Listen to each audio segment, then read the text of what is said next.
La realidad virtual y aumentada traen visores que proyectan unas imágenes en nuestros ojos de forma muy diferente a las pantallas convencionales de móviles, tablets y ordenadores. Las características de nuestro sistema visual son fundamentales para el diseño y funcionamiento de estos dispositivos.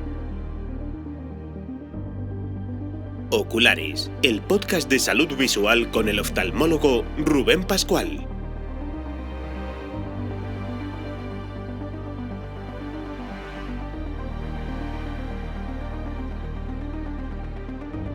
Bienvenido al episodio 12º de diciembre de 2022. Comenzamos.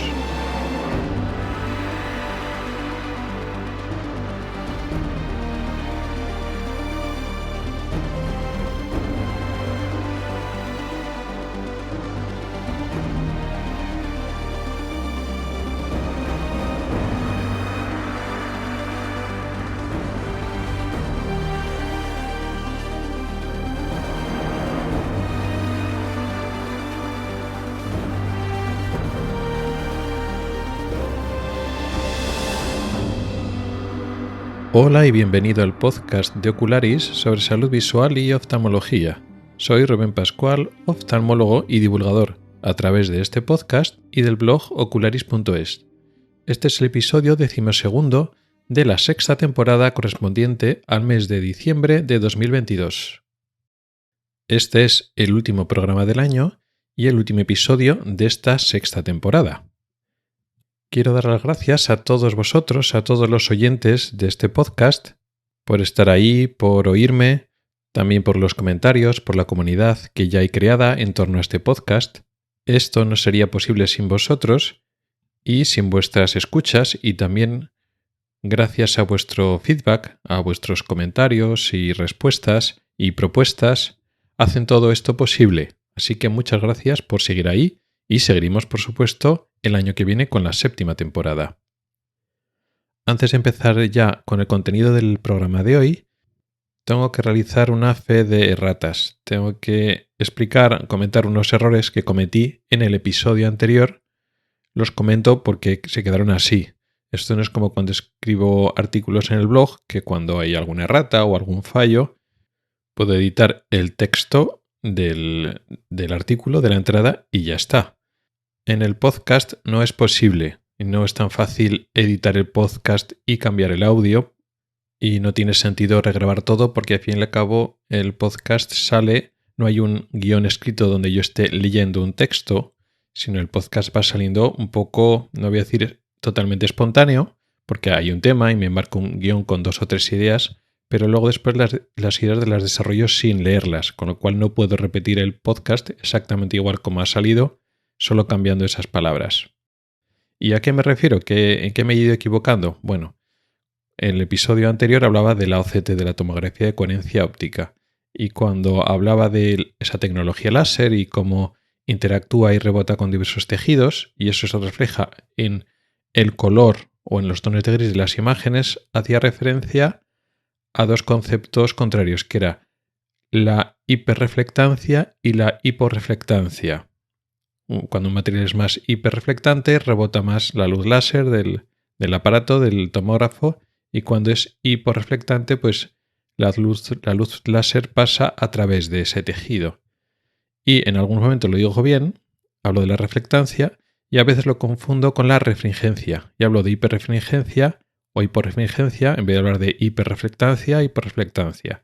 La refringencia es otro término, es otro signo, otro aspecto que puede tener el fondo de ojo, pero no en la tomografía de coherencia óptica, sino en la retinografía o en la exploración directa del fondo visual. Y entonces son palabras que pueden ser parecidas, de hecho me he confundido un poco por eso, pero cuando hablo de refringencia en un momento dado, hablo de reflectancia. Y el otro error, la otra errata, es cuando hacía referencia a un libro escrito por un biólogo evolucionista, por Richard Dawkins, del cual saqué la información para hablar de la evolución del ojo y el modelo informático que se realizó un poco para estudiar la velocidad en la cual evoluciona el ojo. Hablaba que el libro dije que era el libro del Edén, y no era. El libro es el río del Edén, no el libro del Edén. Y ahora ya sí pasamos ya a hablar un poco ya del programa de hoy, del contenido del programa de hoy, que va a ser diferente a cómo estructura el programa y también el propio tema que va a ocupar, que va a ser el protagonista de hoy, en diferencia al resto de programas de esta sexta temporada. Y es que ya es tradición en este podcast que el último episodio de la temporada, el episodio de diciembre, el último, el de despedida, era diferente al de otros. Lo he dedicado en estos últimos 5 años a hablar de los mitos del sistema visual. Y era diferente al resto de programas, ya digo, en las 5 temporadas anteriores, porque en vez de ser un programa monográfico sobre un tema, explicando en detalle, iba tocando muchos temas o varios temas, pero de forma más reducida, de forma más contenida, explicando, pues eso, aclarando esos mitos o esas preguntas o esas cosas que se dicen sobre el sistema visual, pero en pequeñas pildoritas, no en un programa monográfico, a diferencia del resto que se dedicaba a hablar de solo una cosa. Claro, ahora durante esta temporada he cambiado el formato del podcast y ya no son monográficos. Ya tengo una sección principal que es parecida a lo que era en los programas anteriormente, que hablo de un solo tema en detalle, pero al principio hablo de unas noticias, una noticia normalmente, y luego después en la parte final toco una o unas pocas preguntas, las preguntas del oyente, que me dedico a pues contestar cosas que me mandáis por diferentes medios, por correo, por redes sociales, por el grupo de Telegram, etcétera, que digamos que hacen un poco las veces como estos mitos del sistema visual, dudas o pequeñas dudas que van saliendo. Con lo cual, digamos que lo que previamente en las 5 temporadas anteriores lo guardaba todo y lo acumulaba para el último programa de la temporada, y en cierta medida tenemos que esperar casi un año para tener, digamos, esa información en pequeñas píldoras, digamos, varios temas explicados de forma breve. Ese formato, que es interesante y era exitoso, lo que he hecho ha sido pasarlo como una sección todos los programas, con lo cual todos los programas tenemos un pequeño contenido de ese tipo, en vez de acumulado al final de la temporada, digamos, todos los programas. Con lo cual ahora tampoco tiene mucho sentido dedicar todo el programa al mismo contenido que ya estoy dando el resto de programas. Sin embargo, la idea de acabar la temporada con un episodio diferente del de los demás para romper un poco la rutina, pues me parece interesante, y lo que vamos a hacer ahora, y no sé, supongo que lo seguiré haciendo en cierta medida en las temporadas futuras, es hablar de un tema alejado de los temas convencionales del podcast. Hablaremos de temas visuales, claro, este es un contenido sobre salud visual, sobre el funcionamiento del sistema visual, de nuestros ojos, pero en vez de seguir la forma habitual, hablando de enfermedades, de síntomas, de signos, de exploración, de diagnósticos, etc., vamos a dedicarnos a otra cosa. Salimos un poquito del tiesto, salimos de la parte más clínica, si lo queremos ver así, y vamos a aprovechar los conocimientos médicos o clínicos que yo puedo tener, pero no aplicados tan directamente a lo que es, pues eso, las enfermedades, los funcionamientos del ojo, etc., sino en otro ámbito. Y eso es lo que vamos a hacer en el episodio de hoy, pero además de forma monográfica. En vez de tener una sección de noticias inicial y una sección de preguntas del oyente finales, vamos a dedicarnos de forma monográfica a este tema. O sea, nos salimos, digamos, del formato habitual del todo.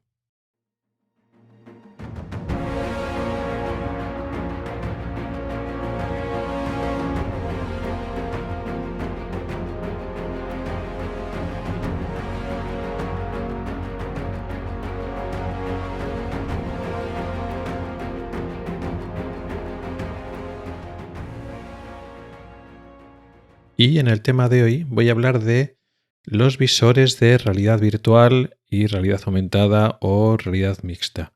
Sobre todo los visores, pero ya los que existen en la actualidad. No estoy hablando del futuro, sino estoy hablando del presente.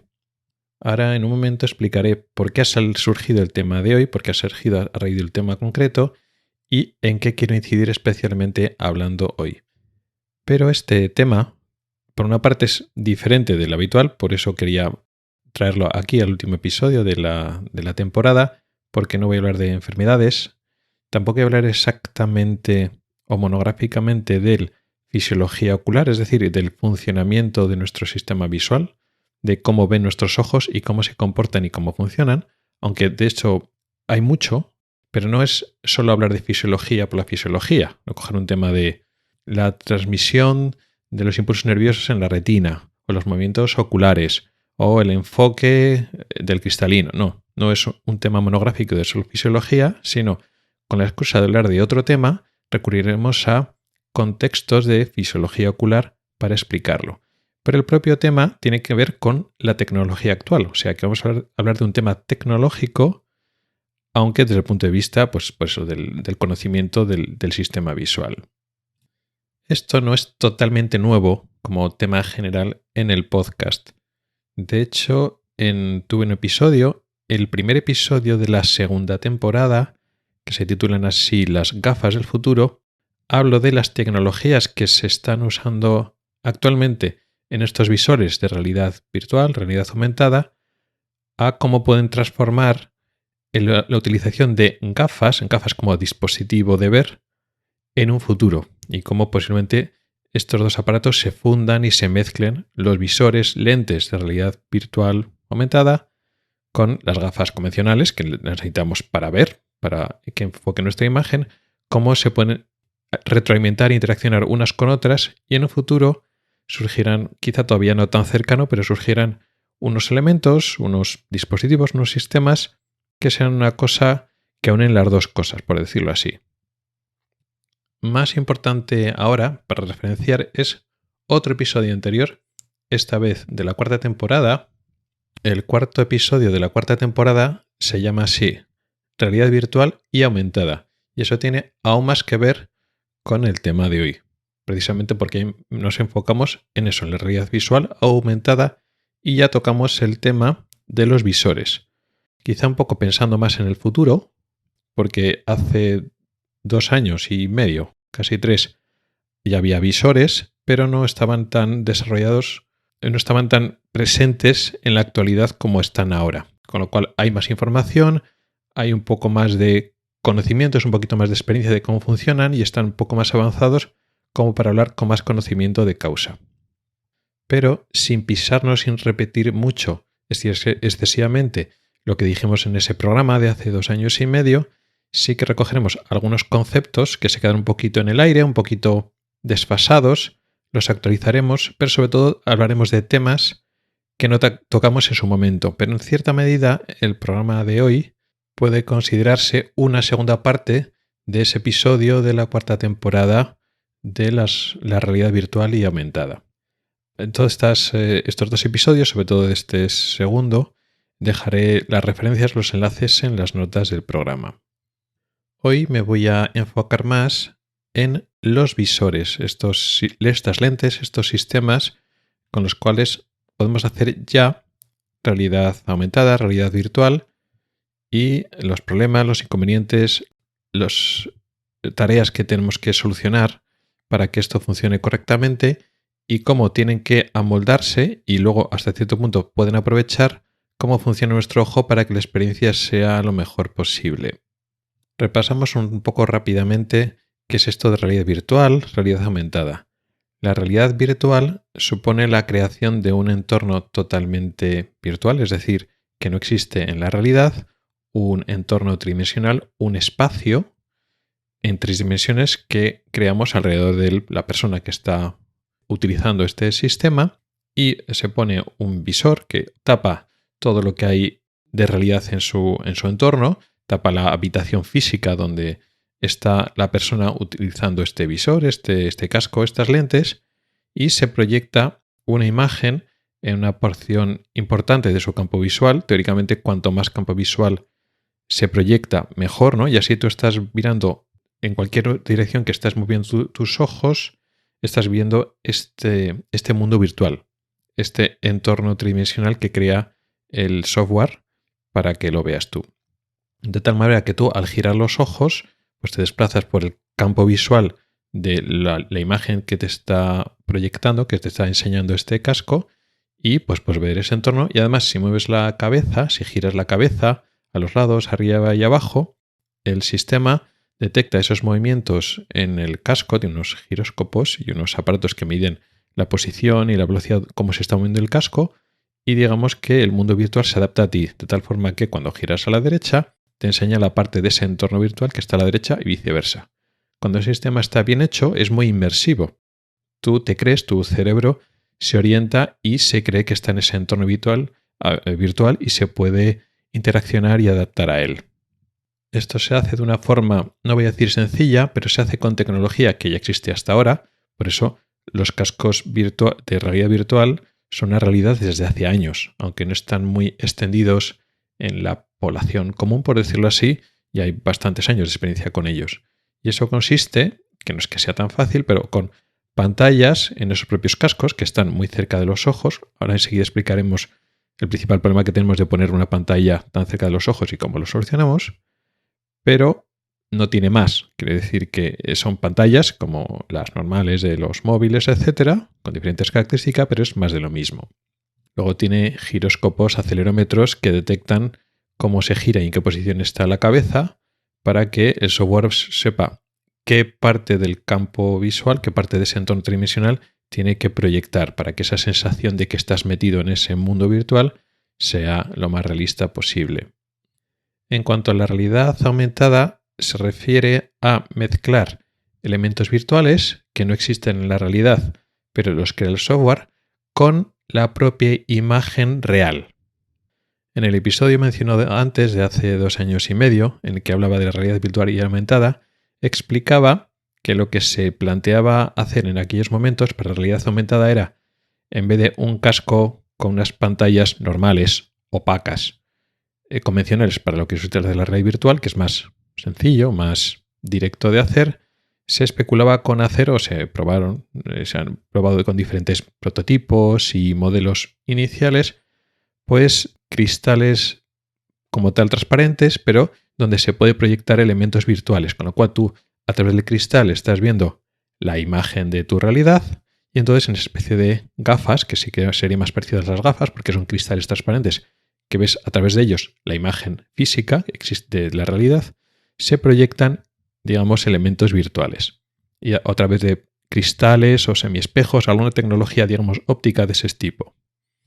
Eso es lo que comentaba en su momento, hace ya más de 2 años, y pues se ve que no. Igual en el futuro se va a hacer y esos prototipos, esos primeros modelos de prueba, pues no funcionaba la cosa muy bien.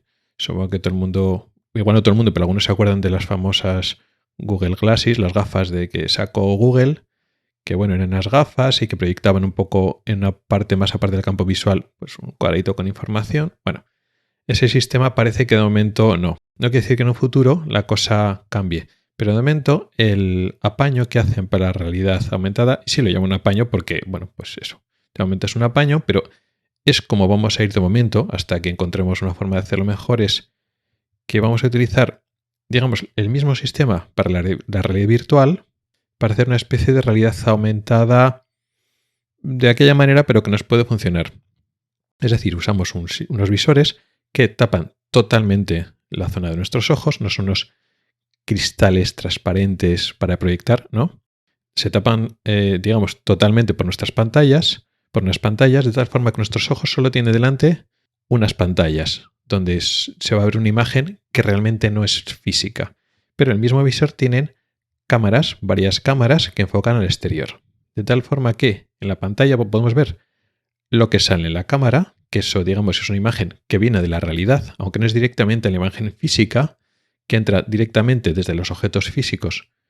Entra la luz directamente a nuestros ojos, no va a ser así, pero estamos viendo en las, digamos, en las pantallas una imagen de cámara, no es una imagen virtual, es una imagen que viene directamente de la cámara.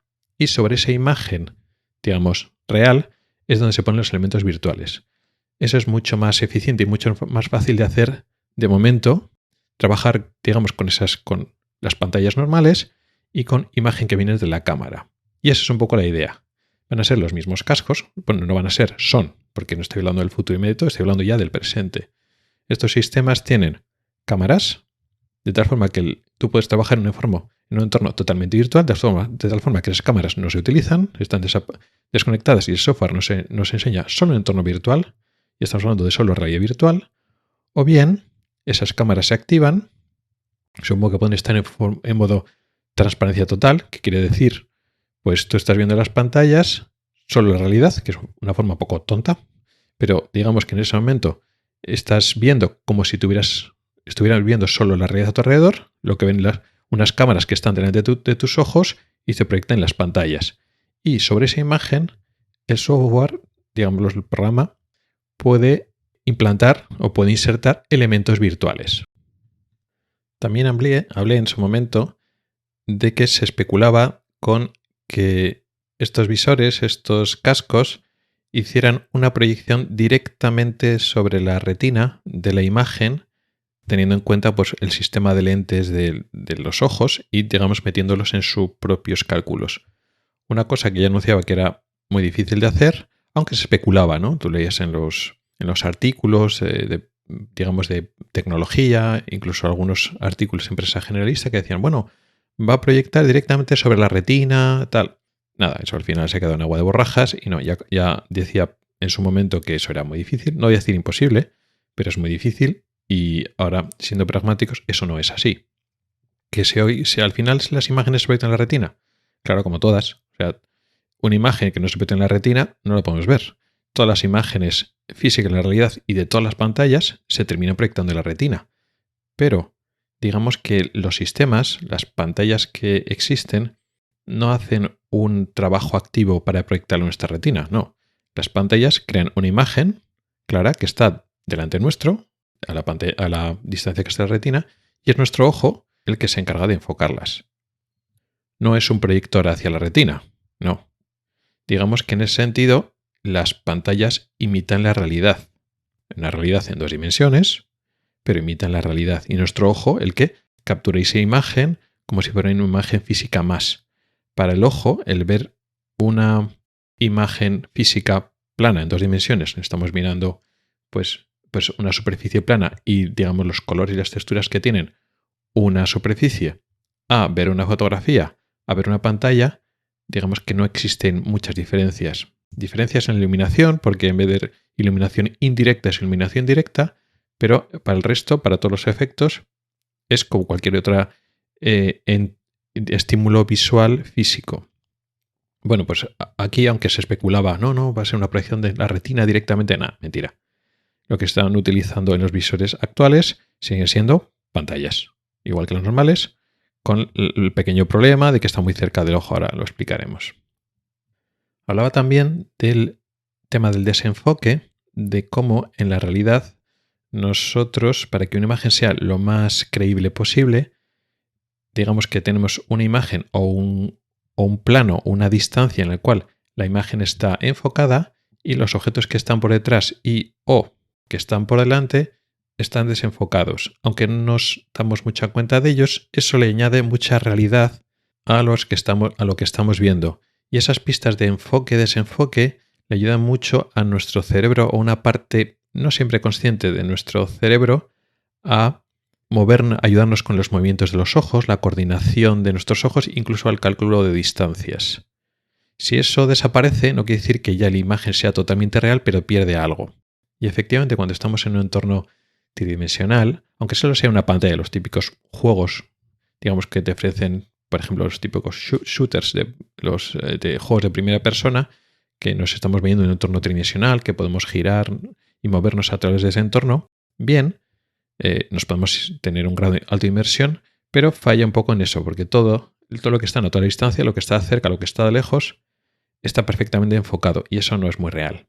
Y eso también, aunque es un poco más difícil de entender y difícil de explicar, también el concepto de diplopia fisiológica, que eso quiere decir, es mucho más difícil de captar, que también cuando estamos enfocados a una distancia, los objetos que están bastante más cerca que esa distancia y a veces los que están bastante más lejos, cuando enfocamos muy de cerca, realmente se ven dobles. Nosotros no somos conscientes de esa visión doble, pero de alguna manera nuestro cerebro sí. Esa parte inconsciente de nuestro cerebro que se encarga de elaborar la imagen y coordinar los movimientos oculares, esa visión doble fisiológica, que no somos conscientes, pero está ahí, también ayuda mucho.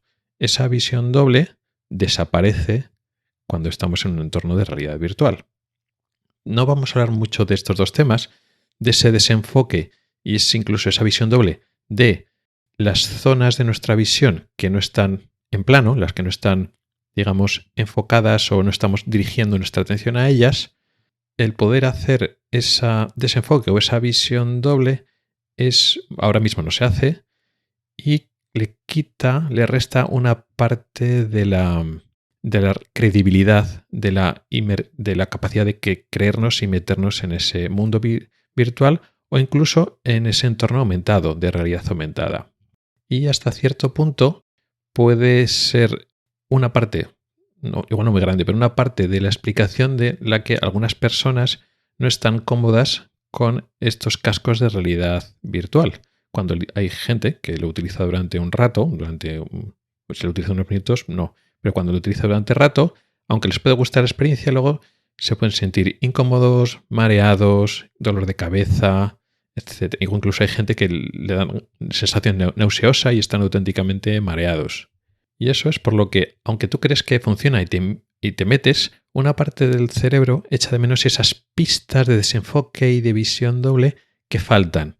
Y los faltan y lo echa de menos. Para muchas personas, aunque falte, el resto lo compensas y puedes mover los ojos y dirigir los ojos y trabajar con esas imágenes bien, pero como hay una diferencia con cómo funciona en la realidad, pues gran parte de ese malestar se debe a eso.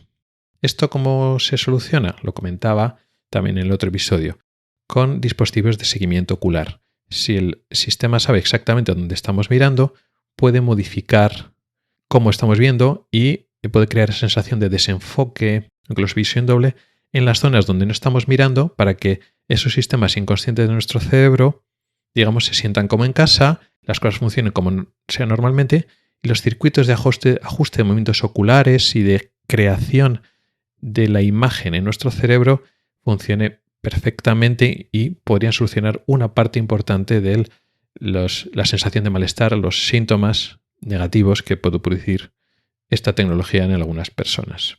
De los dispositivos, de los sistemas de seguimiento ocular, del eye tracking, hablaremos hoy, pero no voy a volver a tocar el tema del desenfoque y la visión doble, porque no es el tema de hoy y daría para muchísimo. Que no quiere decir que en un momento dado lo volvamos a tocar, pero hoy lo vamos a dejar y no lo vamos a tocar. Entonces, ¿qué es lo que vamos a tocar hoy? ¿Qué es lo que no tocamos la otra vez, pero hoy sí que tiene mucho más sentido hablar? Pues el otro día hablé de la realidad virtual y aumentada como conceptos y un poco qué podrían traer los visores del futuro y los problemas que puede haber. Voy a hablar ya de los visores del presente y una serie de problemas, limitaciones que tienen los visores por sus propias limitaciones de software, de capacidad de cálculo y también muy relacionados con nuestro propio sistema visual. En concreto hablaremos de conceptos como el campo de visión, el campo visual que tienen nuestros ojos, muy relacionados con el campo de visión que nos ofrecen estos visores y muy relacionado con esto el tema de la resolución que nos pueden ofrecer estos visores, cómo tiene que ser, cómo puede ser y cómo va a ser en el futuro, y también de los movimientos oculares. Los movimientos oculares tienen mucha relación con el campo de visión. ¿Y por qué saco ahora este tema? Bueno, pues porque poco a poco el tema de la realidad virtual y aumentada cada vez tiene más importancia, pero parece que estamos, en estos próximos meses, estamos en un punto más importante o más, bueno, decir crítico, pero más decisivo de esta tecnología. Y se trata porque, aunque ya llevamos unos años que diversas compañías, muchas de las grandes compañías tecnológicas están haciendo inversiones de investigación y desarrollo en esta tecnología, parece que ya esta tecnología es cuando va a despegar. Estoy hablando principalmente pues, de Facebook, que ha hecho una apuesta muy importante para esta tecnología, pero ya ha empezado. De hecho, ha cambiado el nombre de la empresa, de Facebook ha cambiado a Meta, ahora se llama Meta, en clara alusión a que este concepto de realidad visual y aumentada lo quiere llamar metaverso, y digamos que se quiere apropiar de este concepto de metaverso, que es un poco como quieren llamar a esta revolución de realidad visual y aumentada que quieren hacer muchas compañías. Y entonces, pues esta compañía ahora se llama Meta para que el metaverso sea, pues eso, su metaverso. Por otra parte, y esto ya está aquí, o sea, esto no son rumores, digamos el metaverso está presentado con sus propios visores de Facebook, etc.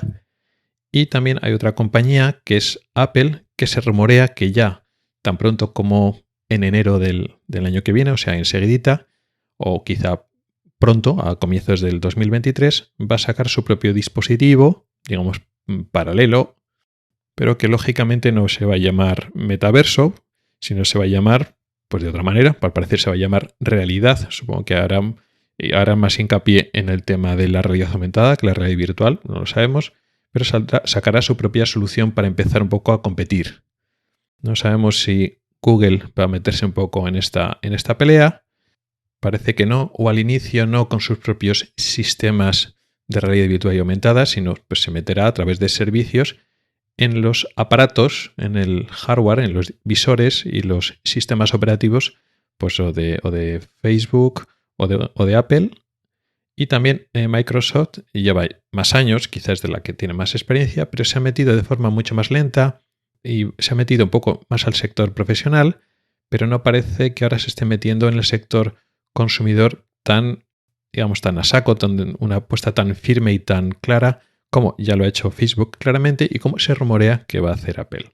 Pero vamos, en cualquier caso parece que ya no es un futuro, ya estamos hablando del presente.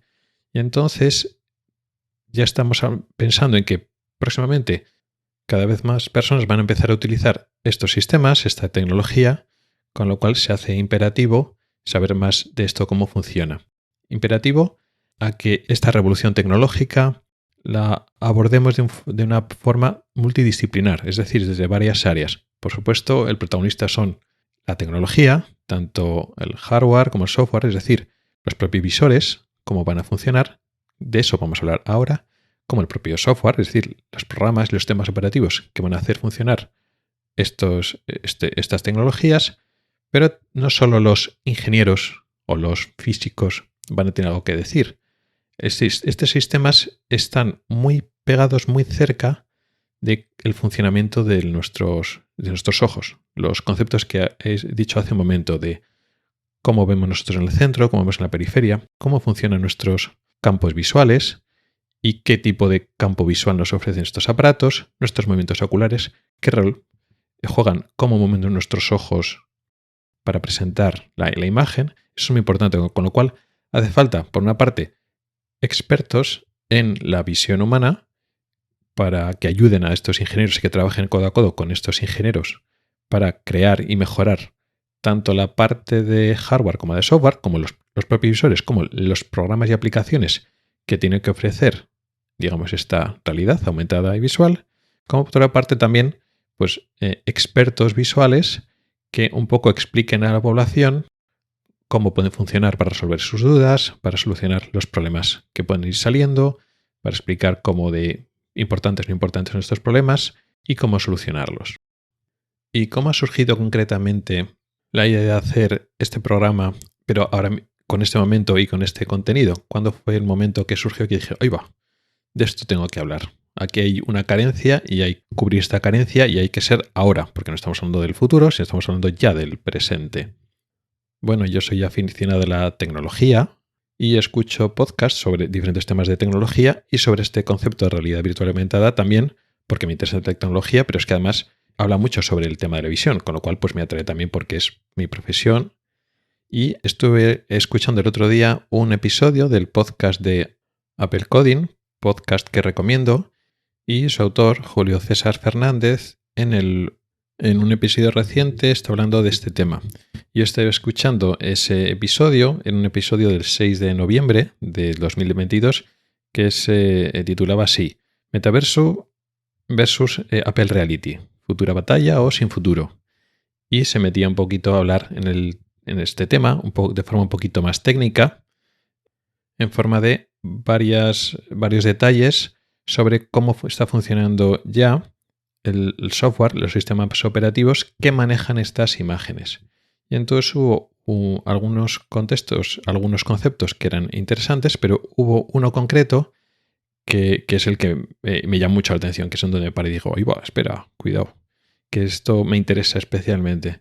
Hablaba del foveation o foveation, escrito en inglés, un concepto que estaban utilizando ahí en ese software, que realmente es un contexto muy clínico-médico.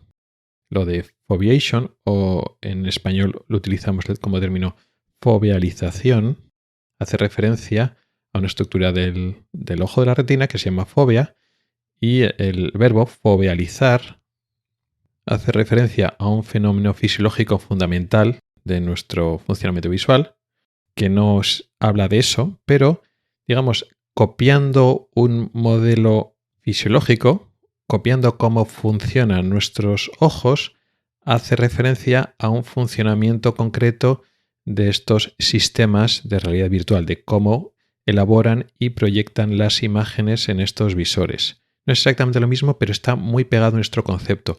En base a de que cómo funcionan nuestros ojos, nuestro campo visual, nuestra fobia y cómo nosotros fovealizamos los estímulos visuales, digamos que este sistema actúa en consecuencia teniendo en cuenta que nuestros ojos funcionan de esa manera, mediante capturas y fovealizaciones, que ahora lo explicaré. Es un poco parecido cuando hablamos de redes neuronales. Quiere decir, cuando hablamos de una red neuronal en informática, ¿hay neuronas? No hay neuronas. Existen unas estructuras que se llaman transistores que realmente físicamente no tienen mucho o nada que ver con las neuronas, pero es el concepto el que se utiliza. Entonces hablamos de redes neuronales, un poco copiando el modelo del cerebro para funcionar. Pues esto es igual.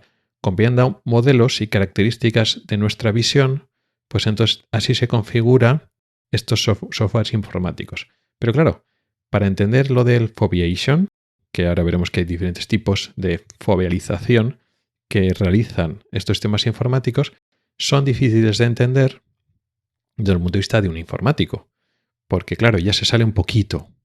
Sabe en la práctica cómo funciona, es decir, qué implicaciones prácticas tienen los distintos sistemas de fovealización en los visores de realidad virtual, pero para entenderlo correctamente no hace falta ser oftalmólogo, pero hace falta tener los conceptos o que alguien te explique esos conceptos, de dónde vienen y por qué. Y por qué funcionan y por qué no funcionan y por qué hay diferentes tecnologías de fovealización, que unas funcionan mejor, otras peor. Todavía estamos en etapas iniciales y se irán refinando. Con lo cual, a cualquier persona interesada en cómo funcionan y seguirán funcionando estas tecnologías, pues uno tiene que leer o tiene que oír o tiene que coger información de personas, ingenieros de la parte de hardware, ¿vale? De cómo funcionan físicamente los visores, de la parte de software, cómo funcionan los programas, pero también pues información de personas como yo que se acercan desde el concepto de cómo funciona la visión humana y cómo podemos integrar nuestros ojos y el funcionamiento de nuestros ojos con estos sistemas. Porque un modelo excesivamente simplificado de nuestros ojos al final no funcionan. Si pensamos, los ojos son como las cámaras del cerebro, ¿no? Y entonces tenemos dos camaritas en miniatura y el ojo es como una cámara, el nervio óptico es como un cable y ya está. Bueno, pues este sistema hiper simplificado y básicamente falso, pues puede funcionar si que pensamos que una pantalla de ordenador o de un móvil o de una tablet pues presenta una imagen y no hace falta que entendamos cómo funcionan nuestros ojos. Pensamos que son cámaras en miniaturas hechas con tejido orgánico y ya está. Al fin y al cabo, la interacción que tienen las pantallas del ordenador o de cualquier otro dispositivo informático, claro, nuestros ojos no difieren mucho con la de otros objetos físicos, con lo cual no tenemos que entenderlo. Pero aquí sí. Aquí ese modelo es hiper simplificado, donde no entendemos nada de cómo funciona la realidad, pues este ya modelo no nos sirve. Tenemos que entender, no de forma excesivamente al detalle, pero tenemos que entender de forma más o menos básica algunas cosas de cómo funcionan nuestros ojos, porque si no, no vamos a entender por qué estos visores son como son, por qué algunos visores de primera generación o los más baratos o más limitados tienen diversos problemas, por qué cosas no funcionan bien, porque igual vemos que esto no cuaja o qué está pasando, pero entendemos por qué. Y en eso, pues no solo hace falta pues, coger información de esto, de personas que saben sobre ingeniería, sobre física, etcétera, sino personas que saben sobre visión humana. Entonces vamos a intentar aportar nuestro granito de arena en estos conceptos. Un concepto fundamental, tanto en la parte de hardware, la parte de tecnología, como en la parte del ojo humano, es el concepto de resolución de imagen. La calidad de la imagen, lo fino que podemos llegar a ver esa imagen o cómo esa imagen se proyecta en el visor y digamos lo bien definida que está y los detalles cómo de pequeños y cómo de precisos los podemos ver. Y eso se mide, o podemos tener el concepto, que ya veremos que es más o menos parecido, en los dos bandos, en las dos partes, en el ojo y en la pantalla. Usaremos, como digo, el concepto de píxeles. El píxel es el puntito o el cuadradito de información visual que ya es indivisible. Es un puntito de una luz con una iluminación y una luz y un color concreto. Y ya dentro de ese píxel, digamos que en principio no hay más información. Luego esto es mentira porque depende de las pantallas y la tecnología. Existen dentro del píxel subpíxeles de diferentes colores. Normalmente el concepto clásico, ¿no?, de las televisiones antiguas era el de los tres colores básicos, el rojo, el verde y el azul, y los tres subpíxeles, al estar iluminados a la vez con diferentes tonalidades de cada uno de los tres colores básicos, hacen que el píxel se vea en un tono de luz concreto, que es la mezcla y la suma de esos tres colores básicos que da pues, cualquier color de los miles y miles de colores que hay en el espectro de luz visible. Pero no vamos a meternos en ese detalle, vamos a asumir que el píxel es el punto de luz indivisible. Y eso es lo que tienen las pantallas. Cuanto más píxeles tiene una pantalla y más pequeños son los píxeles, más definición y más calidad de imagen dan esa propia pantalla. Pero dentro de ese concepto de calidad de imagen y resolución de imagen ya percibida por el ojo, es tal la cantidad y el tamaño de píxeles de la pantalla, efectivamente, pero también la distancia. Veremos que efectivamente la calidad que tiene la pantalla en cuanto a lo pequeños que son los píxeles y la cantidad de píxeles que hay en esa pantalla, cuanto más píxeles, pues tendría más calidad. Luego hay otros muchos parámetros que no voy a entrar, vamos a quedarnos solo con eso. Pero entra en juego la distancia. ¿Por qué? Porque el tamaño del píxel, lo más importante no es el tamaño real, como de grande es el puntito de ese píxel, de ese cuadradito de luz en la propia pantalla, sino es cómo lo percibe el ojo, es decir, el tamaño proyectado en el ojo en la retina. Cuanto más lejos está la pantalla, más pequeños se perciben los píxeles. Con lo cual, por ejemplo, tenemos una televisión que no tiene demasiado buena resolución. Los píxeles no son demasiado pequeños, pero están a una distancia grande, 3-4 metros, en un salón grande, si estamos viendo la televisión, por ejemplo, pues entonces no percibimos esa pérdida de calidad de imagen. Luego después estará el concepto de que la televisión será más grande o más pequeña. Y entonces pues tendremos esa pantalla ocupará un campo de visión, de más grande o más pequeño, pero ahora no nos estamos fijando del tamaño total de la imagen ni de la parte del campo visual que nos ocupa la pantalla. Ahora estamos hablando de la resolución. Y entonces, cuanto más lejos esté la pantalla, menos importa el tamaño de los píxeles, porque se perciben más pequeños. De hecho, puede haber un exceso de píxeles. Si, por ejemplo, tenemos una pantalla de una gran calidad, con píxeles muy pequeñitos, pero está en un televisor y está en un salón muy, muy grande, donde hay mucha distancia y varios metros de distancias, no estamos aprovechando la buena calidad de esa televisión. Digamos que estamos gastando de más y estamos utilizando una tecnología en exceso, no estamos aprovechando las mejoras, las ventajas de esa gran calidad de resolución. Es una inversión porque, evidentemente, las pantallas, cuanto más resolución, más píxeles, pues son más caras. Pero claro, ocurre al contrario. Cuanto más cerca, necesitamos que los píxeles sean mucho más pequeños, porque se proyectan con un tamaño mayor y necesitamos que los píxeles sean cuanto menos mejor, como se vean en el ojo. Con lo cual, ahora aquí tenemos una pantalla, las pantallas de los visores están muy, muy, muy, muy cerca del ojo. Y eso es un problema. Es un problema de calidad porque necesitamos pantallas de mucha calidad. Quiere decir que tienen que ser los píxeles muy pequeñitos porque están a escasos milímetros del ojo. Además, luego explicaremos que para que nosotros podamos enfocar un objeto, una pantalla que está tan cerca del ojo, necesitamos una lente positiva, una lente convergente que hace como de lupa. Realmente, conceptualmente es lo mismo que una lupa para que podamos enfocar y no lo veamos desenfocada al estar tan cerca del ojo.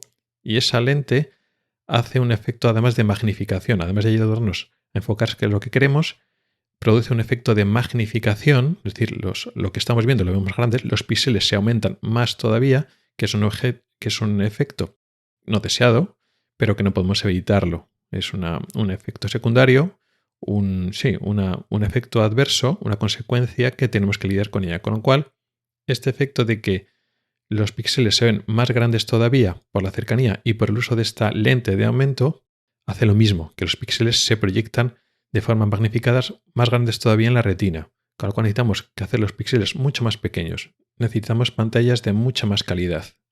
Como ventaja, son pantallas pequeñas. Una pantalla que tiene, digamos, un tamaño total de escasos centímetros.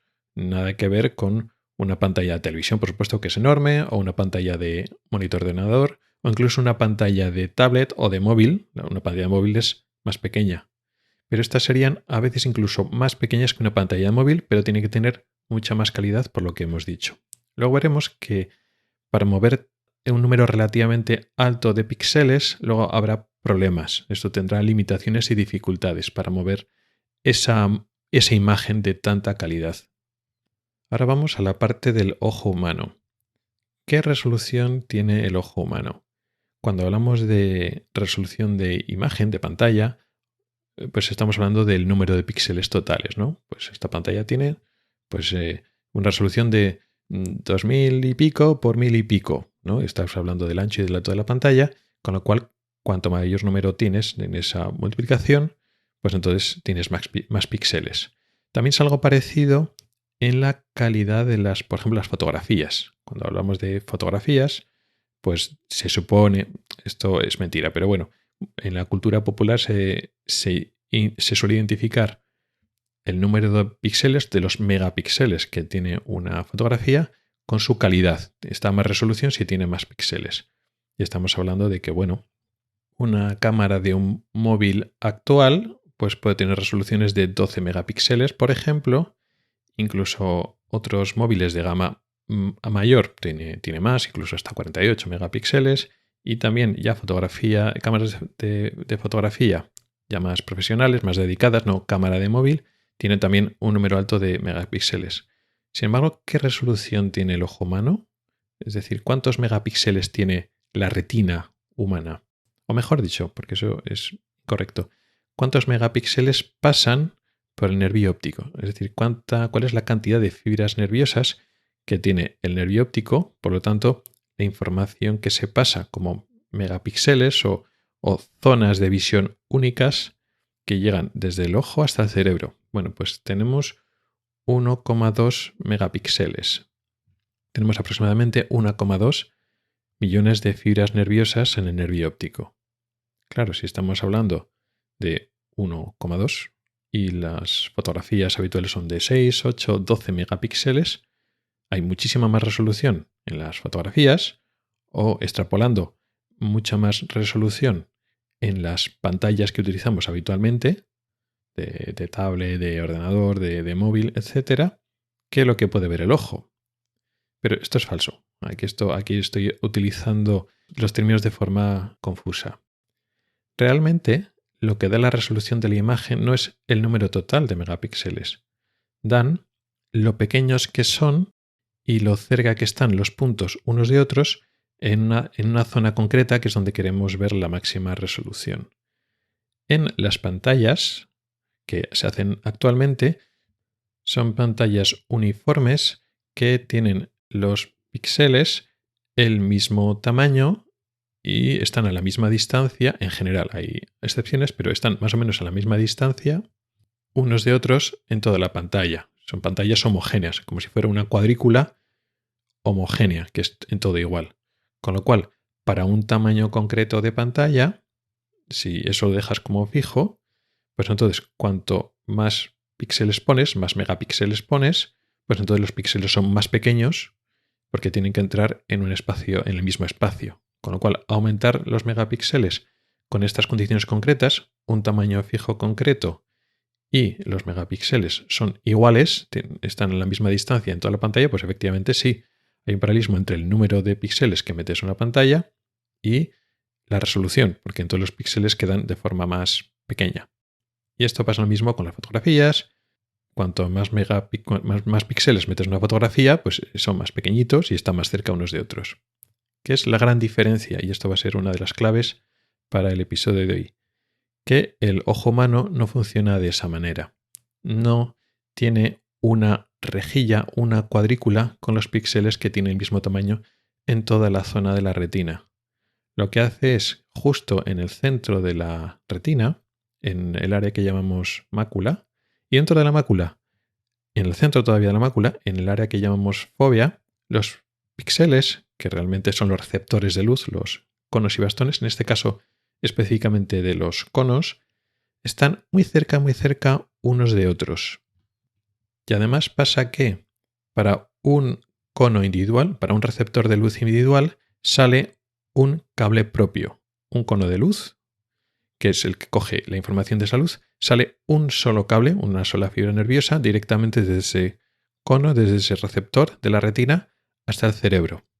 Y entonces ahí los píxeles que podemos recibir, no son píxeles, pero bueno, es lo homónimo, son muy pequeños y están muy cerca unos de otros.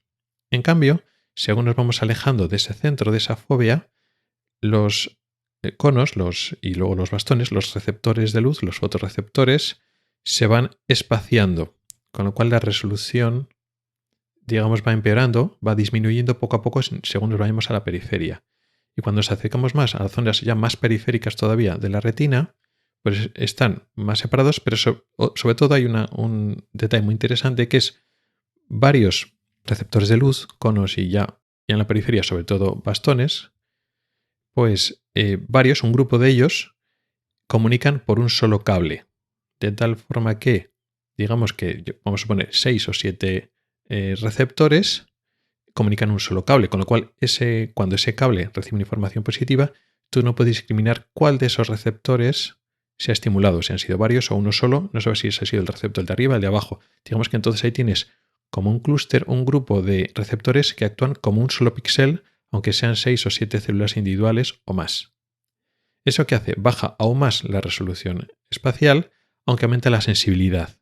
Eso quiere decir que en la periferia, con que uno solo se ilumine, tú ya sabes que has recibido la luz allí, pero por allí, de forma aproximada.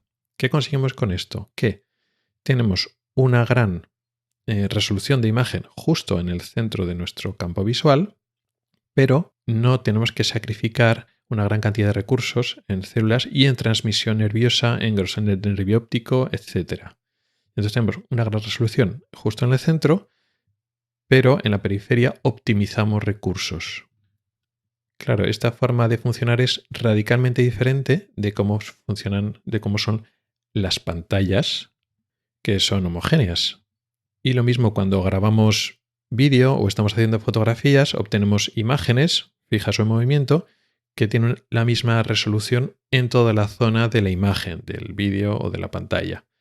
Con lo cual ya no solo en el centro, sino en cualquier área más periférica de la pantalla y de la imagen, tienen la misma resolución, no discriminan. Y esta es la diferencia entre el campo visual humano y la imagen que ofrece o que ofrecía de forma tradicional los sistemas informáticos o los sistemas de hardware. Y esta diferencia entre una zona del campo de visión con alta resolución, que está en el centro relativo de nuestros ojos, y la zona periférica con menor resolución, es lo que hace más o menos referencia al término foveation o fovealizar, donde la fobia tiene gran resolución y lo que está fuera de la fobia tiene progresivamente menos resolución. Pero claro, nosotros no tenemos la sensación de que tengamos tan baja calidad en nuestra visión, porque según esto sí, en el centro, en los pocos grados de visión central de nuestro campo central tenemos una gran resolución de imagen, pero el resto lo veríamos súper borroso, súper mal definido. Y no tenemos esa sensación de que nosotros ver mal en las zonas periféricas, no tenemos esa sensación, ¿Por qué? Porque nuestros ojos, nuestro sistema visual, es mucho más complejo que una cámara estática fija que tenemos delante nuestro, en la cara. No. Este sistema de campo visual fovealizado, si lo queremos ver así, con una resolución grande en el centro y mala resolución en la periferia, funciona a la perfección y, digamos, hace equipo con, digamos, el otro gran protagonista del funcionamiento de nuestro sistema visual y el otro gran protagonismo, el otro elemento protagonista del episodio de hoy, que son los movimientos oculares. ¿Qué estamos haciendo? Nosotros, cuando estamos viendo una imagen, cuando estamos mirando nuestro entorno a nuestro alrededor, no dejamos casi nunca dejamos nuestros ojos quietos. Estamos todo el rato moviendo nuestros ojos y barriendo la realidad de nuestro alrededor con una serie de movimientos de captura y de barrido. De tal forma que nosotros no tenemos la sensación de que lo que está en los lados y arriba y abajo lo vemos borroso. ¿Por qué? Porque cuando queremos ver lo que está arriba y abajo, automáticamente movemos el ojo a un lado y al otro, y entonces lo que antes estaba en la periferia ahora está en el centro. Y esos movimientos, que son muy rápidos, lo hacemos somos inconscientes, no somos conscientes de esos movimientos. Entonces, en 3-4 barridos, 3-4 saltos, hemos capturado las zonas esenciales de la imagen. Y entonces en nuestro cerebro se forma una imagen que es la suma de esas. Es como si hiciéramos un collage. Entonces hacemos como si hiciéramos instantáneas o fotografías de elementos diferentes, de zonas diferentes de lo que hay a nuestro alrededor, y entonces juntamos las zonas de gran resolución de eso. Y con eso configuramos nuestra imagen. No tenemos la sensación de ver borroso, porque en cuanto hay algo en la periferia que no está justo en el centro, que llama nuestra atención, automáticamente nuestros ojos hacen un salto y justo eso que queremos ver queda en el centro, y entonces lo capturamos a gran resolución. Y eso es instantáneo, es automático, no tenemos que pensar en ello, sale solo. Ese movimiento, es lo que llamamos en fisiología humana y también en medicina clínica fovealización del estímulo. Cuando hay un estímulo visual, algo que nos llama la atención en nuestro campo visual, pero no está justo en el centro, con lo cual lo capturamos a mala resolución, a resolución baja, automáticamente hacemos un movimiento de salto, de tal forma que automáticamente se queda ese estímulo en el centro. Lo hemos foveolizado, lo hemos capturado con nuestra fobia, con el centro de nuestro campo visual, y entonces lo vemos perfectamente.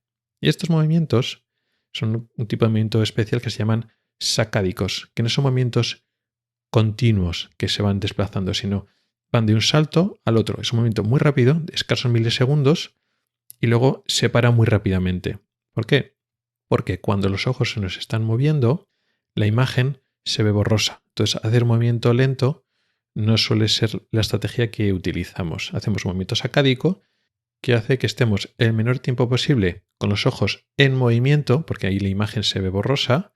De hecho, el cerebro lo que hace es desconectar la información visual en esos milisegundos. En ese parpadeo. No es parpadeo porque no es que estemos parpadeando, pero en el instante menor de un parpadeo, pues desconectamos la información visual para no tener la sensación de imagen movida, y se para bruscamente, y entonces volvemos a transmitir, o el cerebro vuelve a recibir y a procesar la imagen que reciben nuestros ojos. Esos movimientos sacádicos son los que utilizamos para registrar lo que tenemos a nuestro alrededor. Sí que es cierto que existen otro tipo de movimientos que se llaman movimientos lentos, que utilizamos para hacer seguimiento de un objeto que se está desplazando por nuestro campo visual. Por ejemplo, imaginemos que estamos viendo a alguien jugar al baloncesto y entonces tira la pelota. Bueno, pues entonces podemos hacer que nuestros ojos sigan el trayecto de la pelota desde la mano del jugador hasta la canasta. Claro, en ese momento sí que estamos haciendo un movimiento lento de seguimiento. Pero en ese caso, para nuestro ojo, la pelota no se está desplazando por nuestro campo visual. Se está desplazando en el espacio, pero como seguimos a la pelota, lo que está detrás de la pelota podríamos percibirlo borroso, pero como estamos enfocados en la pelota, no nos molesta y casi nos damos cuenta de que lo que está detrás de la pelota se ve borroso, porque está en movimiento. Sin embargo, la pelota está fovealizada todo el tiempo, está capturada y centrada por nuestro centro del campo visual. Con lo cual, en esos movimientos lentos sí que existen cuando hay un objeto que está en movimiento, y luego veremos que esos movimientos lentos serían más fáciles de seguir y predecir por una máquina que quiere hacer nuestro seguimiento de los movimientos oculares. Pero como digo, esto es la excepción, no es lo habitual. Lo habitual es que tenemos una imagen más o menos estática o puede estar más o menos en movimiento, pero no estamos siguiendo un objeto concreto que se mueve en nuestro campo visual, sino que queremos barrer y escanear la imagen que tenemos delante.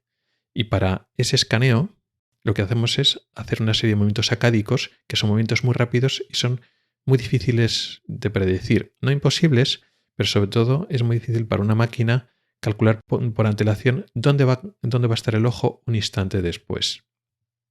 Bueno, con esto ya hemos explicado los conceptos básicos de cómo funcionan nuestros ojos, la retina, el campo visual, el campo visual foveado, con diferentes tipos de resolución, depende del área del campo visual, y cómo los movimientos oculares, esos desplazamientos rápidos sacádicos, los utilizamos para compensar ese déficit de resolución que tenemos en la periferia. Ahora vamos a ver cómo funcionan los visores de realidad virtual y los problemas que tienen. Ya lo hemos ido adelantando. Se trata de pantallas que tienen que tener muy alta resolución porque están muy cerca del ojo. Y luego estaba el problema de que un objeto que está tan cerca del ojo no podemos enfocarlo bien. Con lo cual necesitamos lentes de aumento. Y eso trae sus problemas, como hemos explicado antes, de la magnificación. Hay otro problema más, que es la zona periférica de la pantalla. No estoy hablando del campo visual, sino ponemos una pantalla delante del ojo que es curva. De hecho, tiene que ser algo más curva que incluso los monitores curvos que hay en algunos ordenadores. Esa pantalla curva para que siga la trayectoria de nuestro ojo, ¿no? Para que se adapte un poco al campo visual que nos quiere proyectar a nuestro ojo. Y eso de que sea curva es un problema. Porque la zona periférica de la pantalla, ya no estoy hablando del campo visual ni del propio ojo, estoy hablando de las zonas periféricas de la pantalla, los que quedan más a la izquierda, más a la derecha, arriba y abajo, tienen un problema para poder enseñar y mantener una gran resolución de imagen, o por lo menos la misma resolución de imagen que hay en el centro, que es, por una parte, debido al propio, es un problema puro de trigonometría. Cuando entra la imagen oblicua al ojo, porque claro, cuando viene del centro los rayos vienen centrados. Los píxeles que están justo delante del propio ojo vienen centrados, no hay problema. Pero los que vienen de la zona periférica entran oblicuos y cada píxel con un tamaño concreto de esa pantalla curva que está a los lados, digamos que se proyecta en una superficie mayor en la retina periférica. Un píxel que viene oblicuo de una zona periférica de la pantalla se proyecta en una zona de la retina que comparativamente es mayor, con lo cual ese píxel, que tiene el mismo tamaño en la periferia que en el centro, en la pantalla, se proyecta en un área mayor de la retina periférica, es decir, ese píxel es mayor. Si es mayor, pues peor resolución. Con lo cual, si queremos conseguir la misma resolución en la zona periférica que en el centro, tenemos que poner píxeles más pequeños en la periferia. Es decir, para que el ojo perciba la misma resolución y la misma calidad de imagen a lo largo de toda la imagen, tenemos que tener una pantalla que de forma diferencial tiene que tener más resolución, es decir, más densidad de píxeles en la periferia, que sería justo el contrario que funciona el ojo. El ojo tiene más resolución en el centro del ojo de la retina, No estoy hablando del campo visual global, sino en la retina. Pero si queremos hacer una pantalla que dé una resolución uniforme, una buena calidad a lo largo de toda la pantalla, como hacen una pantalla plana normal de ordenador o de móvil, que no es curva y que está lejos del ojo. Para ofrecer solo la misma calidad, tenemos que tener mucha más densidad de píxeles en la periferia. Pero es que además hay otro problema. Lo que contaba de esa lente de aumento, esa lente convergente de lupa, por decirlo así, que necesitamos para enfocar la imagen, hablamos que en el centro se produce cierto efecto de magnificación, los píxeles se ven más grandes, con lo cual es un problema, porque tenemos que hacer los píxeles aún más pequeños en toda la pantalla, pero es que además en la zona periférica de esa lente, que se corresponde con la zona periférica de las pantallas, se produce lo que se llaman aberraciones visuales. Se deforma la imagen y los píxeles, con lo cual, por mucho que queramos subir la densidad de los píxeles en la periferia, si es que lo queremos hacer así, Aún así, por limitaciones físicas, por pura física óptica, la imagen se va a ver distorsionada y alterada por la zona periférica de la lente. Esto es más patente cuando más nos vamos a la periferia. Eso no quiere decir que en cuanto nos salgamos de los primeros grados centrales de lo que estamos mirando justo delante de nosotros en la pantalla ya se vea fatal. No. Digamos que nos podemos mover el ojo, podemos ver las imágenes del ojo durante 10, 15, 20 grados sin problemas de esos de distorsión, de aberración de la lente, pero ya si nos vamos a la zona más periférica, cuando ya nos vamos a 40, 50 grados, ahí es donde ya está el auténtico problema.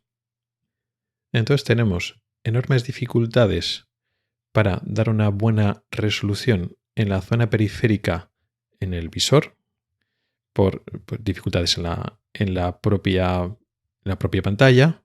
Es decir, tendríamos por la propia configuración y situación de la pantalla, tendríamos que ofrecer más resolución en la periferia para conseguir la misma. Luego después tenemos limitaciones físicas que hasta cierto punto son insalvables, pero es que además cuando el usuario está mirando de frente y está enfocando a la parte central que tiene la pantalla, la calidad de la zona periférica, que tanto nos está costando conseguir, el paciente no lo va a percibir, porque la zona periférica de su campo visual tiene una resolución muy baja, con lo cual estamos perdiendo recursos. Es un poco la clave. Además, recursos que no tenemos.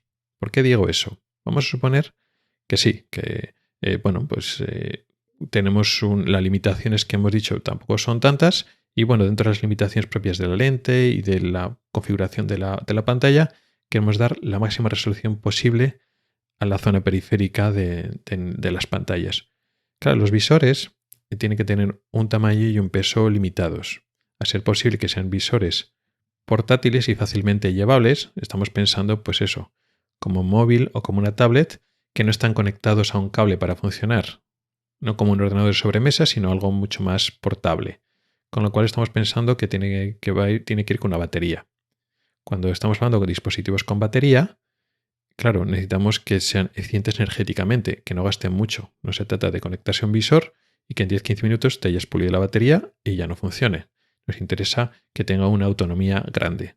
Con lo cual nos enfrentamos al problema que tienen todos los móviles y en menor medida otros dispositivos de ese tipo como portátiles y tablets. Queremos que sean eficientes y no gastar demasiada energía. Claro, estamos procesando y renderizando imágenes virtuales o luego después imágenes en el contexto de realidad aumentada a tiempo real a una resolución, como decimos, muy grande, porque decimos la pantalla está muy cerca de los ojos, con lo cual tenemos que mover muchos píxeles y renderizarlos a tiempo real, en un entorno tridimensional. Encima, pues una imagen para cada ojo que no puede ser exactamente la misma. Eso requiere mucha potencia de cálculo para un aparato que por definición tiene que ser ligero. No puede ser un ordenador grande. No es un armatoste que pueda pasar mucho. Tiene que estar bien ventilado. No nos queremos quemar la frente o la cabeza cuando lo estamos utilizando. Y tiene que tener buena autonomía. Con lo cual estamos muy limitados en la potencia de cálculo. Y entonces, igual si queremos mover todos esos píxeles que queremos para dar una gran resolución de imagen total, no podemos. Es que el aparato no puede. Y entonces, ¿qué es lo que hacemos? Precisamente por las limitaciones del problema de cálculo, de potencia de cálculo del aparato, para que sea eficiente y tenga cierta autonomía, etc.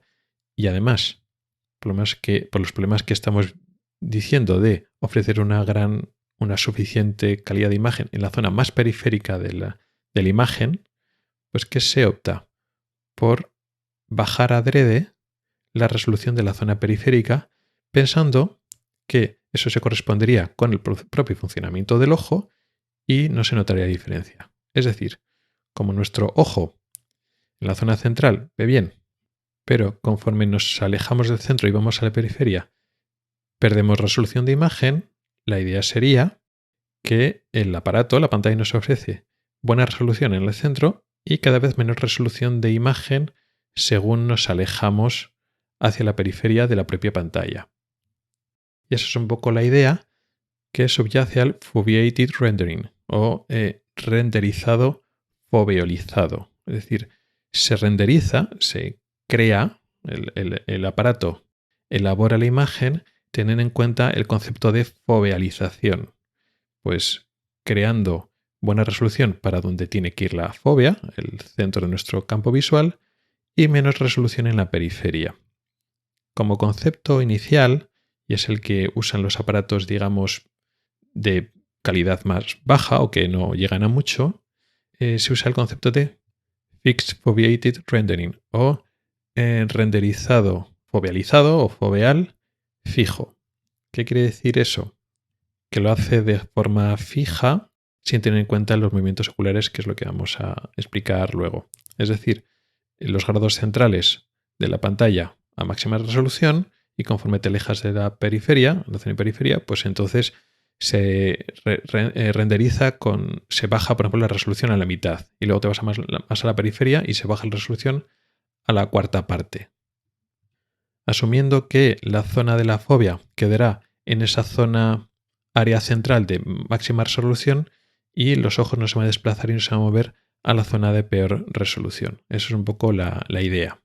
Este sistema tiene, por ejemplo, las MetaQuest normales. Es decir, tiene un renderizado diferencial que baja la resolución en la periferia de la pantalla de forma fija, pero además este sistema también tiene lo que se llama fovealización dinámica, que suena un poco contraproducente, parece que no tiene sentido hablar de fovealización fija y luego dinámica. Bueno, pues sí es fovealización fija, pero que puede ser dinámica, es decir, puede cambiar el grado de pérdida de resolución en la periferia en función del rendimiento y la carga de trabajo de la CPU o de la GPU.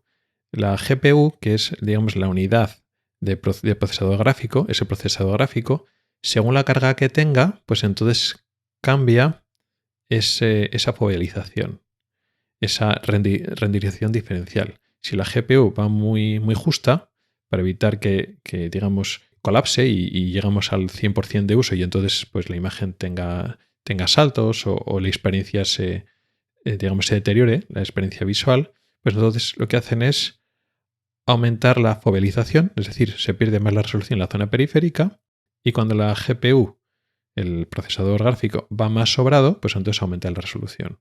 Depende un poquito de la dificultad, pues cuando hay mucho movimiento, muchas escenas o muchos objetos en movimiento, es más difícil para el procesador mover todo eso y entonces baja la resolución en la periferia, esperando de que el usuario no lo note mucho porque está en la zona periférica, en la zona alejada del campo visual que presenta la pantalla. No estoy hablando del campo visual del usuario, del propio ojo, estoy hablando del campo visual que presenta la pantalla. Y esperando, bueno, pues que nos lo note, y es mejor bajar la resolución en la zona periférica, pero que luego después la visión sea continua y no se produzcan saltos o parpadeos o disminución de la tasa de refrescos. Y cuando la imagen está más tranquila, hay menos movimientos, menos objetos a la vez moviéndose, las texturas no son tan complejas, pues entonces aumenta la resolución porque el procesador puede con ello. Y entonces eso es, digamos, la adaptación dinámica, pero dentro del contexto de fovealización fija.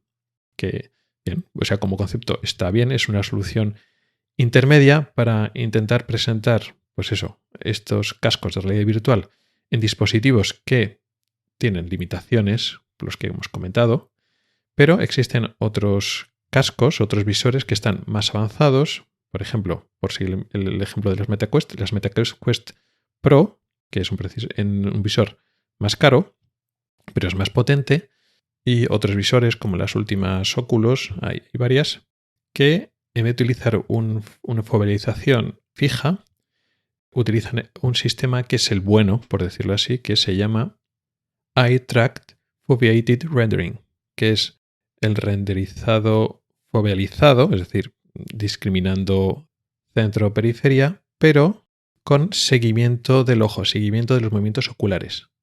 ¿Y por qué digo que esto es lo bueno? Pues porque el sistema de fovealización, de renderizado foveal fijo, tiene un problema, que está asumiendo que no te vas a mover mucho del centro. Pero claro, el campo visual que te presenta la pantalla es un campo visual fijo.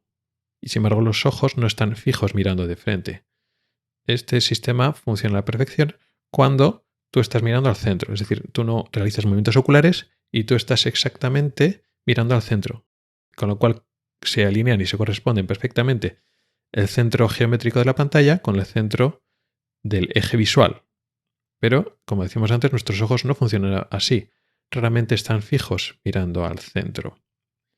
Este es un problema grande, ya conocido, de que, claro, los ojos se mueven y los sistemas ópticos, los sistemas artificiales que ponemos delante del ojo para ayudar a enfocar o para presentar imágenes, pues no se mueven con los ojos. Como decía, esto lo conocíamos, pues, por ejemplo, eso que comentamos de la aberración que se produce en la periferia de esa lente de enfoque que utilizamos delante de la pantalla del visor. Bueno, estas aberraciones se producen en todo tipo de lentes, incluidas las gafas. De las personas que utilizan gafas a partir de cierta graduación, cuando es una graduación escasa, no el efecto no es relevante, pero cuando tiene una graduación grande, sí, y entonces se producen unas aberraciones. ¿Qué pasa? Cuando tú miras por el centro de nuestras gafas, pues las aberraciones de la periferia de la lente caen en la periferia de nuestro campo visual, que tiene poca resolución, no importa. ¿Cuál es el problema? Que nosotros cuando miramos a izquierda, derecha, arriba, abajo, lo que hacemos es desplazamos nuestro ojo y entonces nuestro centro del campo visual va por la periferia de la lente. Entonces sí que acusamos esa aberración, esa pérdida de calidad de la imagen, la notamos en el centro de nuestro campo visual. Es decir, nuestra fobia cae en la periferia de la lente. Y ese es el problema. Eso es conocido. Y con estos sistemas de los visores más baratos, con el sistema fijo de fovealización, pasa eso. Es decir, si tú desplazas tu ojo a la periferia, porque te llama la atención algo, y entonces si giras la cabeza no hay problema, porque giras la cabeza, se recalibra, se renderiza de tal forma que lo que te interesa ver queda en el centro de la imagen, no pasa nada. Pero cuando giras los ojos, y lo estamos haciendo continuamente, ¿qué es lo que pasa? Que la zona que ya está algo más periférica de la pantalla cae en nuestro centro, con lo cual nuestra fobia no corresponde con la falsa fobia, la zona de mayor resolución de la pantalla, porque estamos mirando a la periferia. Y entonces el tema canta. Notamos esa pérdida de calidad visual.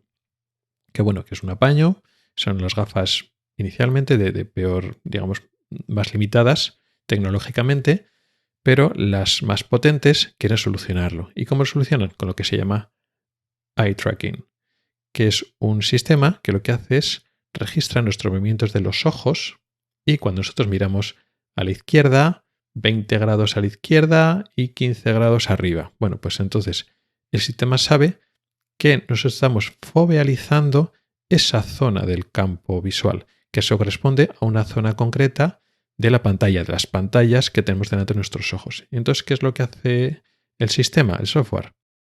En ese punto lo convierte en la fobia.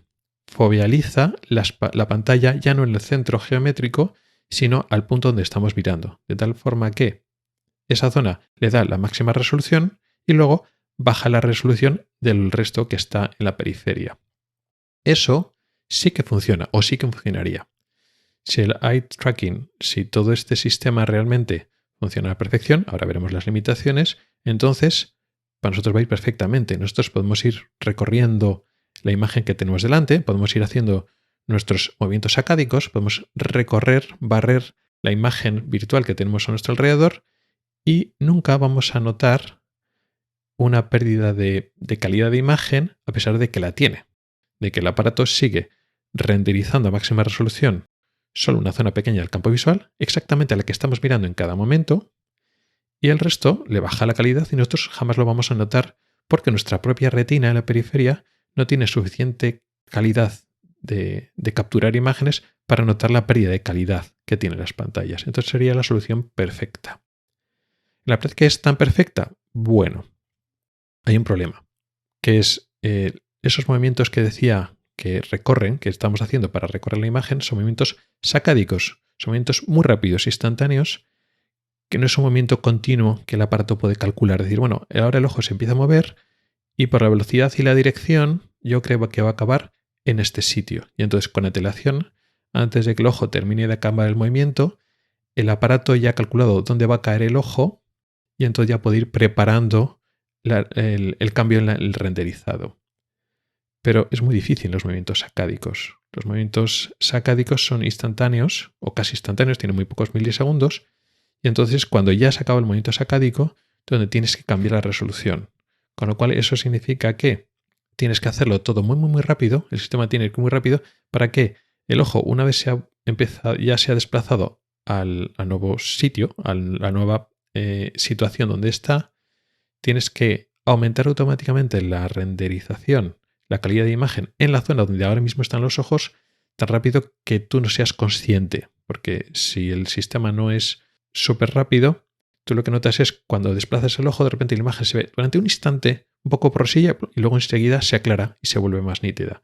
Y esa sensación, como estamos haciendo varios movimientos, es muy típico hacer varios movimientos de estos, incluso cada segundo, en 2-3 segundos haces varios movimientos, y entonces todo el rato es como, ves un pelín borrosillo, luego se aclara, vuelve a saltar, borrosillo, se aclara, y eso al final la experiencia se puede estropear. Con lo cual, el eye tracking, el seguimiento de los movimientos oculares y la respuesta del aparato, del visor, al que haga un renderizado automático adaptado, tiene que ser muy rápida para que esa experiencia no sea mala. No tengo yo experiencia concreta para ver cómo va el eye tracking, no tengo un aparato para hacer pruebas y para darme cuenta de cómo va eso.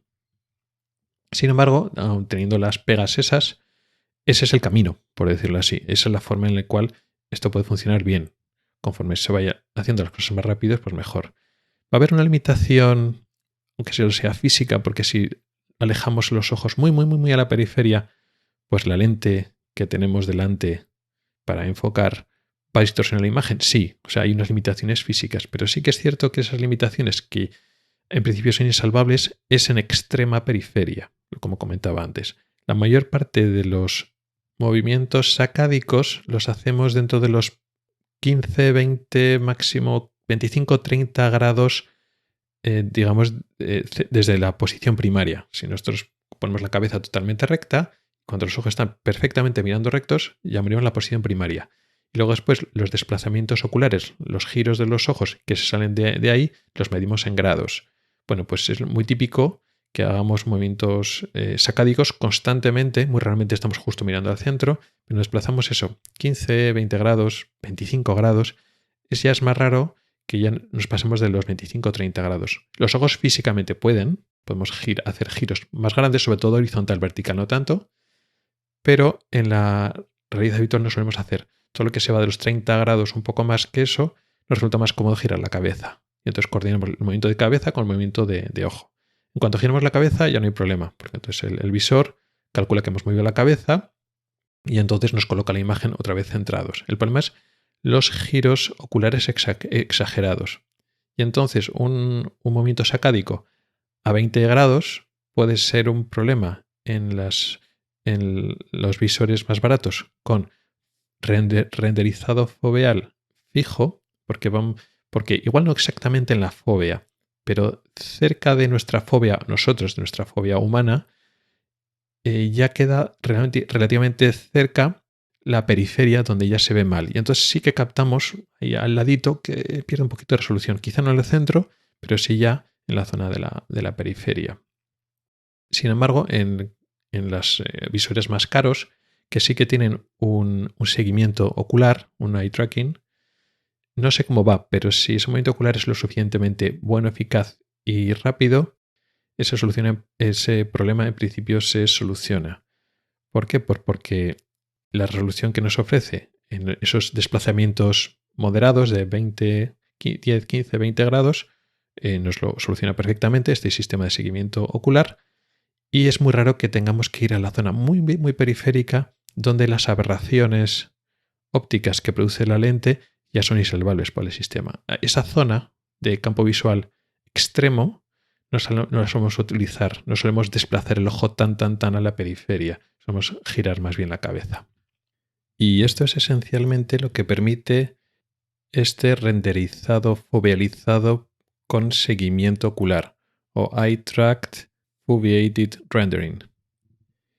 Permite ese tipo de discriminación del campo visual periférico, y lo que hace coincidir es lo que es el centro y lo que es la periferia acorde al ojo, de tal forma que cuando el ojo desplaza y nosotros desplazamos la mirada, nuestro centro visual, lo que es el centro de visión de nuestro campo visual de nuestro ojo, lo hace corresponder con lo que tiene que ser el centro visual, el centro del campo visual que ofrece la pantalla, el visor, el sistema de visualización, que no corresponde con el centro geométrico de lo que es la pantalla en situación de mirar hacia adelante. Pero este sistema de eye tracking y el hecho de que el visor, el software, sea consciente, sepa hacia dónde estamos mirando, tiene muchas más ventajas que se aplicarán en el futuro inmediato. De eso no hemos hablado hoy en detalle, nos hemos centrado en la resolución en las distintas áreas del campo visual, pero una vez el software, el sistema informático, sabe hacia dónde estamos mirando, puede hacer otros ajustes que son muy interesantes, que son, hay varios, pero igual los más importantes son el desenfoque en las diferentes distancias y luego el ajuste de la disparidad entre los ojos, para poder crear una disparidad binocular y una mejor experiencia tridimensional o binocular. Lo que comentaba al principio es que de forma natural nuestros ojos funcionan que se enfocan a una distancia concreta y los objetos y los estímulos visuales que están más o menos cerca del objeto que estamos enfocando y a una distancia parecida están enfocados, pero lo que está por detrás y por delante está desenfocado. En los entornos tridimensionales o en los juegos en 3 dimensiones, normalmente todo está enfocado, no pasa nada, nos podemos jugar, podemos meternos en ese mundo virtual, pero no es tan real como si hubieran los desenfoques y desenfoques que se producen de forma natural. Cuando vemos una película de verdad, pues sí que están objetos enfocados y desenfocados, está bien, encajan, y de hecho cuando vemos un primer plano más desenfocado sabemos que tenemos que estar enfocando más atrás. Eso ayuda a orientarnos en lo que percibe, lo que tenemos que enfocar nuestro foco de atención, en lo que el director quiere que nos fijemos y puede jugar variando el enfoque. Es un recurso cinematográfico. Pero nos tenemos que dejar llevar. Eso, el enfoque-desenfoque no funciona con nuestros ojos. Si nosotros nos fijamos en un objeto de primer plano que está desenfocado, va a seguir desenfocado aunque nosotros lo miremos. Con lo cual, la experiencia de cine de las películas no es interactiva, no responde a lo que hacen nuestros ojos. Eso no importa en el cine normal, en el cine en 2D, pero en el cine en 3D esa experiencia se vuelve mala. ¿Por qué? Porque la experiencia en 3 dimensiones, la pequeña disparidad entre las dos imágenes que se ofrece entre un ojo y el otro ojo, funciona, y la magia o la ilusión de las 3 dimensiones funciona cuando nos enfocamos exactamente donde la cámara quiere que nos enfoquemos. Entonces esa disparidad concuerda y funciona. Si queremos desplazar nuestros ojos por donde queremos, pues entonces esa disparidad se rompe y es caótico y no podemos fusionar, no podemos juntar las dos imágenes, y por eso mucha gente pues no se acostumbra y tiene una sensación muy mala con las películas en 3 dimensiones, porque no responde a nuestros movimientos oculares, no responde a donde nosotros queremos ver. Pero claro, aquí sí. Aquí, si nosotros estamos mirando a un sitio o a otro sitio, las imágenes de un ojo y del otro ojo son muy parecidas, pero no exactamente iguales. Y esa disparidad, cuando corresponde a lo que tendría que pasar en la realidad, nos permite que el cerebro crea esa sensación de 3 dimensiones. Pero claro, esa disparidad varía de si nos estamos mirando un poquito más a la izquierda, un poquito más a la derecha, etc. Los sistemas, lo mismo que en las películas en 3 dimensiones, no pueden averiguar cómo tenemos que ver según donde estamos mirando. En estos sistemas de visores de realidad virtual, como tienen los que tienen el sistema de eye tracking, pues entonces sí pueden saberlo. Y potencialmente, aunque todavía no estén desarrollados, solo es cuestión de que se desarrolle, sobre todo a nivel de software, cómo tiene que ser esa disparidad binocular. Depende a qué zona del campo visual estamos mirando. Y entonces la sensación de 3 dimensiones es muy auténtica y ya no causa esos mareos y esas dificultades, porque el sistema responde hacia donde estamos mirando nosotros. Y esa disparidad se adapta a nuestros movimientos oculares. Entonces ahí la sensación de 3 dimensiones es teóricamente perfecta. Y entonces mucho más inmersivo, porque es responsivo, responde a nuestros movimientos oculares.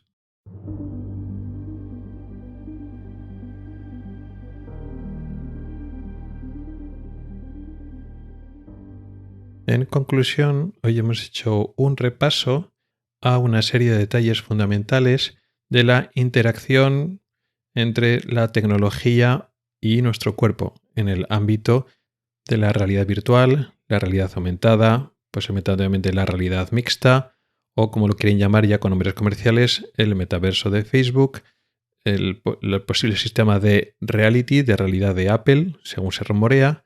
En fin, los sistemas que van saliendo de estos cascos que te tienen que ofrecer una experiencia de realidad virtual aumentada, y eso requiere una adaptación mucho más cercana de los sistemas de visionado con la fisiología ocular, cómo funcionan nuestros ojos.